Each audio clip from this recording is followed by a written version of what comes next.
to fight! Bryan, we'll start with over here. Hi, Bryan. Azim Huck from Element FM. I'm also a musician, so my question is music-oriented. We've heard some great AEW themes throughout the years, entrance themes, and of course tonight you had a great pop for the final countdown. And I was wondering if that's a one-off for Forbidden Door, or do you think we'll get to hear it down the road? I think that's a Tony question because they want $1 zillion per play. I didn't even ask for it, to be honest. Tony came up with the idea. I thought it was really cool, and I was a little bit angry right before I went out there, and then I heard Final Countdown play, and it literally just put a smile on my face. And like I said it out there at the end of the show, but I legitimately don't think I've heard that song since I last came out to it in Ring of Honor. So.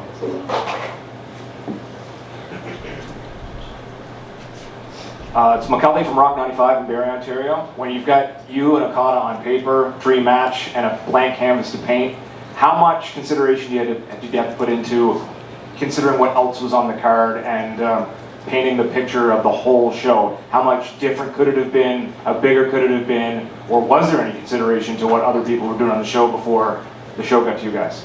So, from an artist's perspective, I think you always have to look at the totality of the show and do what you think is in the best interest for the overall show. And so I always take that into account when I'm wrestling. And so yeah, I did that tonight as well. Corey Lee with the Wrestling Observer. I noticed something on your arm. How are you feeling? Looks like you injured your arm there in the match. And actually, the other question I was actually going to have before I saw the arm injury, you haven't wrestled as much as we've usually seen you. You had the match at Anarchy in the arena, and then obviously the match tonight with Okada. Is that going to be permanent from now on? You're going to be wrestling a little bit more lightly, or are you going to be going back to a normal full schedule as we go along? Well, so I was planning on wrestling on Wednesday this week. I don't think that's going to happen because in this match specifically, we think I fractured my right forearm with about 10 minutes left to go. And so, but talking to our doctors, and I love the AEW medical staff and trainers, I think it's going to be 6 to 8 weeks for this specific injury. The stuff after Revolution, after the Iron Man match with Max, had a torn labrum and then some compressed vertebrae and all that kind of stuff. It's normal wrestler stuff.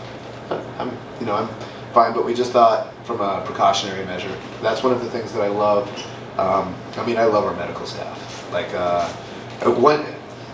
the trainer that I work with, Bryce Reddy, it was quoted in one of the interviews as Bryce Remsburg, who's a referee. And Bryce Reddy, the trainer that I work with, he was like, "What the hell? You're putting over Bryce Remsburg and not me?" And I said, "No, I think they just didn't know who I was talking about." But yeah, we have an incredible training staff, and so I try to follow their direction. Thank you. Hi, John Muse with Wrestling Observer Newsletter. As a longtime fan, this match was something I've been looking forward to for a long time. How about you? How do you feel now that you've had it? Is it what you want? I know you probably have things you want to do differently, but what's this mean to you?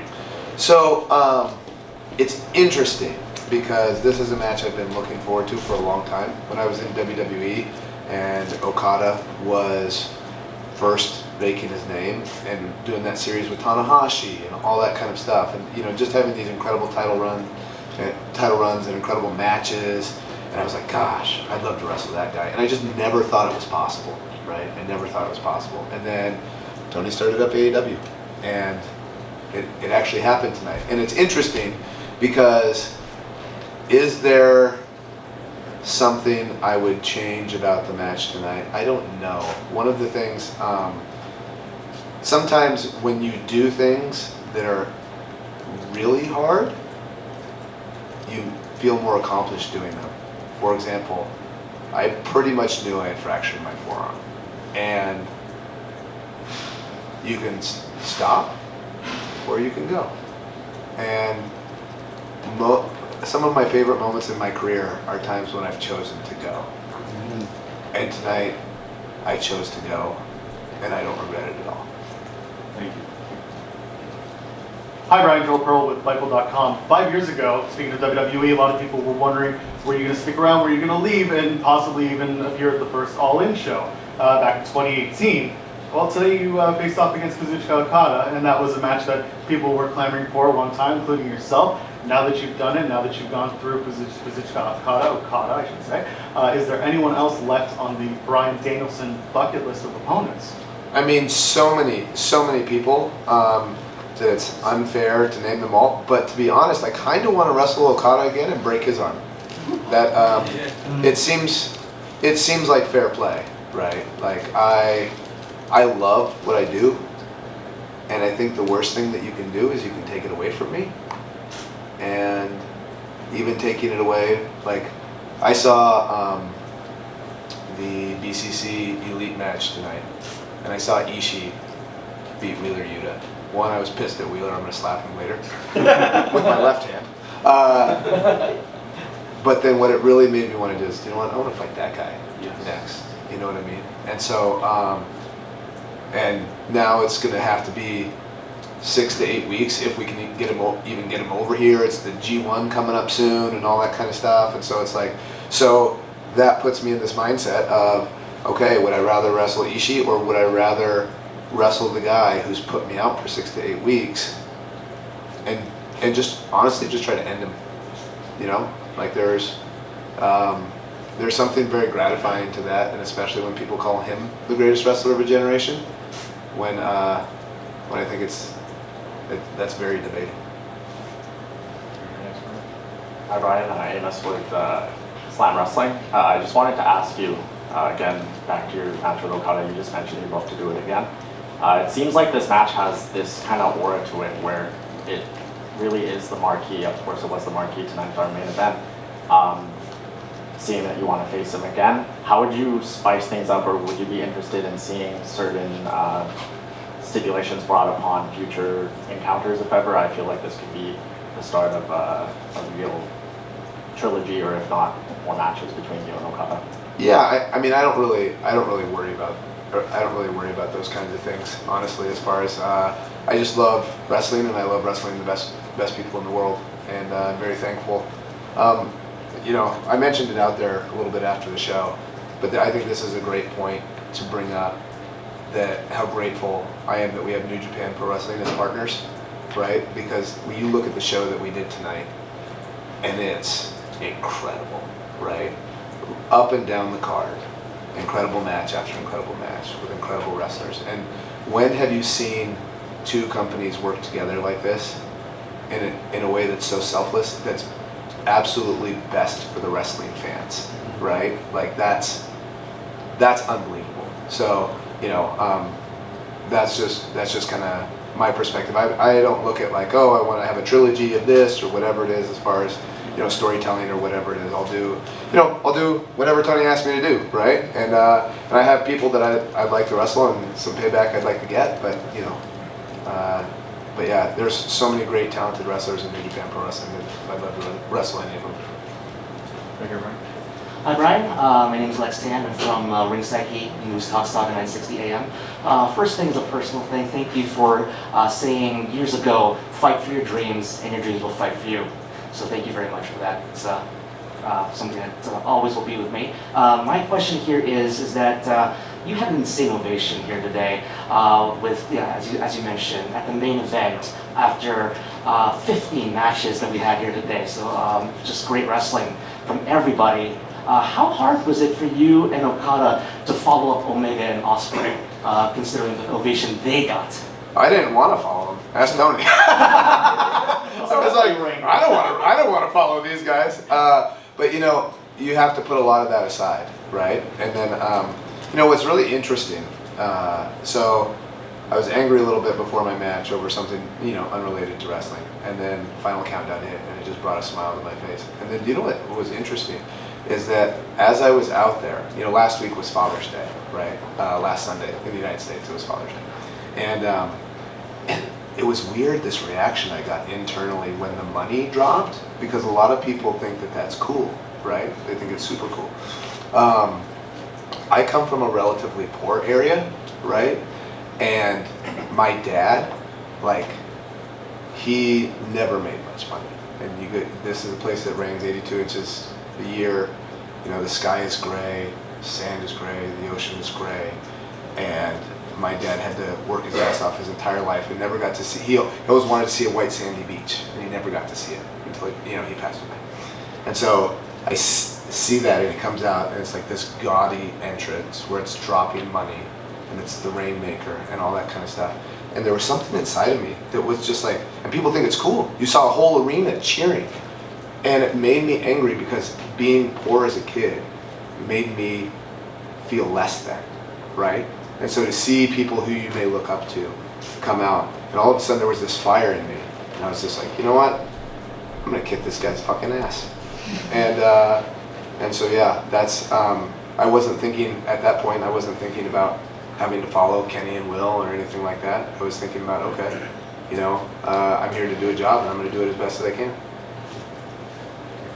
Hey Bryan, Liam Crowley, comicbooks.com. When you first came to AEW, there were a lot of goals you set out, and competing for New Japan was one of them. And you've had matches with Minoru Suzuki and now Okada tonight, and these guys are coming to you. We also saw reports that you might want to compete for Defy Wrestling out in Seattle. Are you more interested in these guys coming to you in AEW, or do you want to compete on their turf in promotions like Defy and New Japan over in Japan? So both, both is what I'm interested in, but my main focus is AEW, right? Like, I love this company, and realistically, I have lofty goals and things, but then you have to realize that, I'm 42, I've been wrestling for 24 years, I've wrestled a pretty hard style.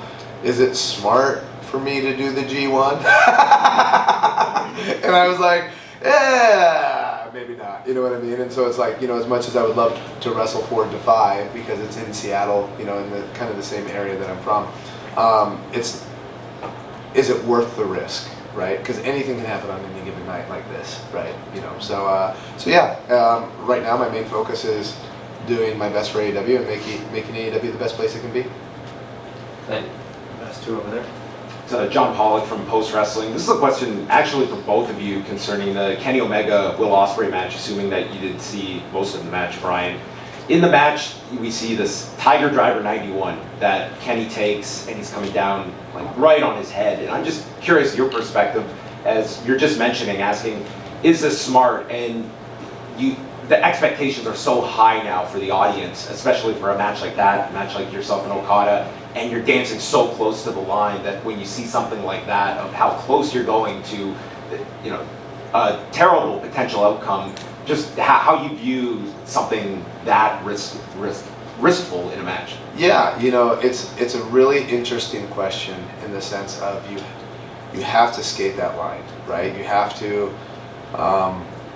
So for example, I remember when I was in WWE and John Cena tore his pec taking a hip toss, right?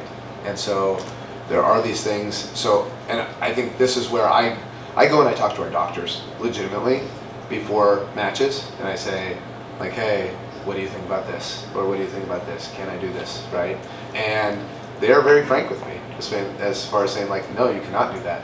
Yes, we're okay with this, but only under certain circumstances. And I think for the safety of the performers, and also it's the best thing for AEW to do that same kind of thing. As far as, like, I saw the, whatever you want to call it, Tiger Driver 98, you know what I mean? I saw that, and that kind of stuff does scare me because the injury potential is so great. And I know specifically from like a Kenny Omega, who is just, both him and Will Ospreay are just fantastic. Just fantastic.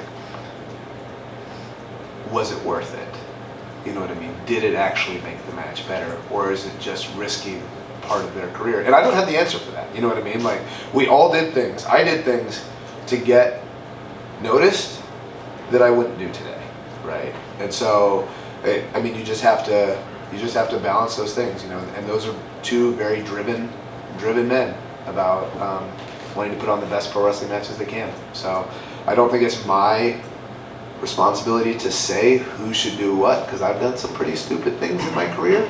But yeah, I think we should be working with our medical staff to approve certain things. Denise Salcedo, Instincts Culture. So Bryan, now that you officially stepped into the ring with Okada, how would you describe being in the ring with him? What did you learn from him as a wrestler in comparison to some of the other great matches and battles that you've had as well? It's really hard to say because, so for example, when I wrestled Lee Moriarty, it's not like anybody was super, I mean, the hardcore wrestling fans were, oh, this will be cool, but it's not like the general audience was like, oh, I can't wait to see Bryan Danielson and Lee Moriarty. And so you have a better sense of how good he is because the crowd's a little quiet at first. It is impossible to know how good Okada is based on tonight because the crowd was good. We could have pulled our pants down, and I think people would have at least at first enjoyed it, and then they'd be like, pull your pants up, get back to the wrestling, you know what I mean? And so yeah, but obviously being in there and with how hard he hits and all that kind of stuff, I think the world of him, and I think he's fantastic. Thank you very much, Bryan. Yeah. Any last questions for Bryan? He's been amazing here. I know it's a historical note, but I thought it was noteworthy that you're the first person to tap out Okada since the 2015 G1 was Nakamura 8 years ago. And I did it with a broken arm, so, you know. Can I just ask, with the injury, did that change any of the last 10 minutes? Did that affect anything? So you are asking me to tell you my secrets, and I am a magician. And if I tell you my secrets, but yes, I did change things. Couple more. Bryan's on a roll. Let's keep it going. Yeah, one just quick follow-up question from CrowleyComicBooks.com again. You said when you first joined AEW that you weren't going to do the yes chants. I was at Revolution, saw the yes chants in the late minutes.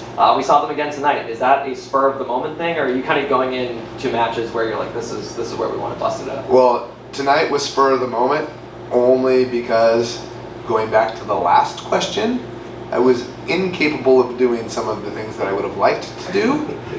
And so I thought, okay, how do we bring the fans up? Oh, here's an easy solution. And I couldn't do it with one arm. So it was just, here we go. You know, the Max match was a choice. It was the one time that I was going to do it. Tonight was because I needed to do something. It worked. Yeah. Yes.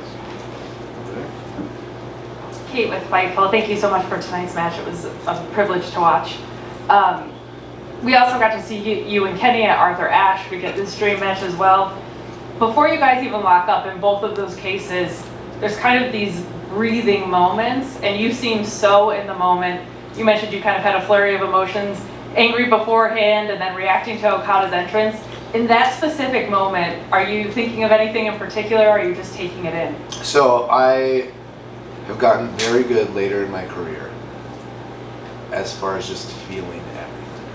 And I think, so I don't know, I'll let you guys decide if this is one of the best matches in my career. But I don't know if it was or I don't know if it wasn't.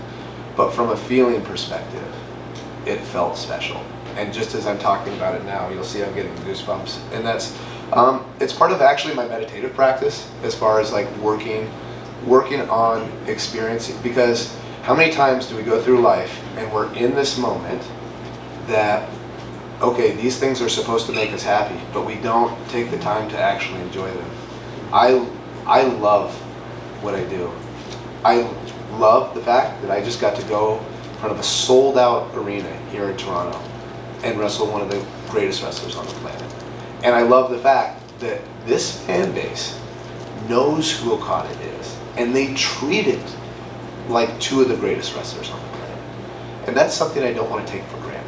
So one of the things that I really try to do now when I wrestle is enjoy the experience, as far as like, and let whatever feelings come from the reaction of the crowd, from the reaction of my opponent when I get hit hard. Some people don't like getting hit hard.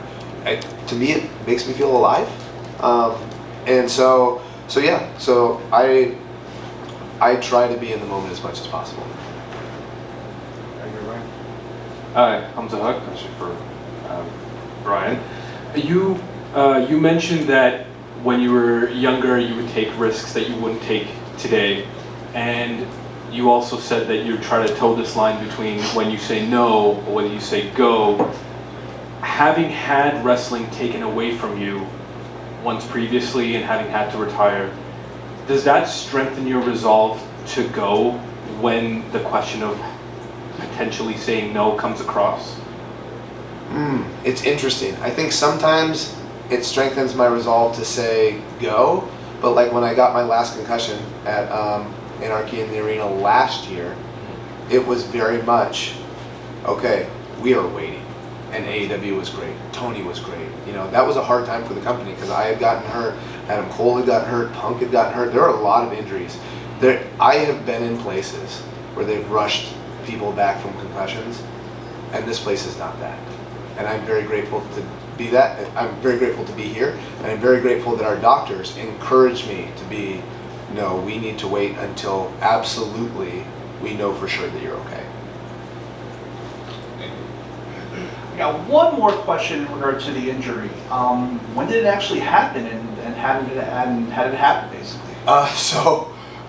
The unlikeliest of things, him just giving me an elbow drop, and I didn't have my arm in a safe space, and freak accidents like that happen in wrestling all the time. When we say, you know, it's not the Tiger Driver's 98s, although sometimes it is.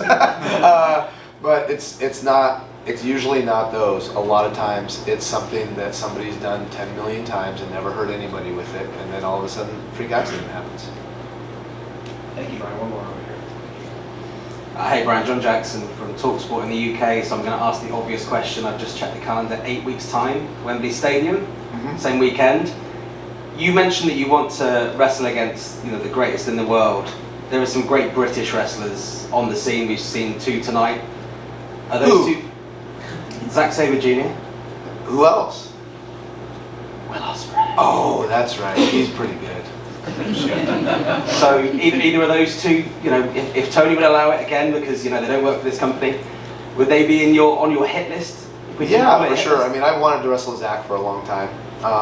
Realistically, I wrestled him. I don't even remember what year it was. Maybe 2008, in front of us in a small venue, in front of like 45 people, and he was just a kid. Just a skinny kid, right? And I was really impressed. You know, that's one of those things where you go out there, you don't know what you're gonna get. I had just done 2 shows for Bryan Danielson, and then now I'm coming in and doing the show, and I'm like, oh, okay, who am I wrestling? Oh, okay, whatever, you know, we go out there. I was like, oh, this kid is really good. And he's only gotten better. And so, obviously, Zack Sabre Jr. is somebody who I'd love to wrestle. I'd love to wrestle Will Ospreay, he's fantastic. But you know, there's also a ton of AEW people that I'd love to wrestle. One of the things that, you know, we still haven't done, me and Kenny Omega too. We haven't done it. So me and Punk, we had, you know, a couple matches in WWE, but we never had like a big match, right? You know, me and Samoa Joe never had a big match. You know, there's the younger guys. Like I haven't stepped foot in the ring with Darby, right? How great is Darby? How great is Orange Cassidy? And when we just talk about like people who are having just incredible runs, Orange Cassidy with the International Championship is just having this incredible run where week after week after week he has these just amazing matches. And I was one of the doubters of Orange Cassidy when AEW first started. I was like, oh, I'm not sure if I like this guy. And then I watched him and I watched him and I watched him and I was like, this guy's fantastic. And so, you know, so you bring up me wrestling the British wrestlers. I think a lot of British wrestlers want to get on the show. A lot of AEW talent want to wrestle British wrestlers. I'm just as happy wrestling the AEW wrestlers because I think they're fantastic too. Oh, another AEW wrestler that I got to wrestle in Ring of Honor years ago. Never got to wrestle in WWE and never have gotten to wrestle here is Pac, right? And so it's like, and he's an AEW wrestler and he's fantastic. So I mean, there's all these guys, you know, you can name British wrestlers who don't work here, but you can also name British wrestlers who do work here, or just fantastic AEW wrestlers that I just like to wrestle in on such a huge stage. Thank you, Brian. That was great. Thank you, Brian. And then again, I'd just like to thank you guys all for coming and supporting this venture. I know it's hard being a startup in wrestling, right? And I think Tony's done a done an incredible job, and here we are with a sold-out arena in Toronto, partnering with, you know, one of the best wrestling companies that's ever existed in New Japan Pro Wrestling, and I think we're getting there in this 3+ years that we've started. If you look at the pay-per-views that AEW has done from the time they started until tonight, I mean, try to name another company that's had a run of pay-per-views like this. I mean, but I just want to thank all you guys, because a lot of you guys have supported this company from the very beginning, and I greatly appreciate that. So thank you guys. Thanks, Brian. Yep. Thank you.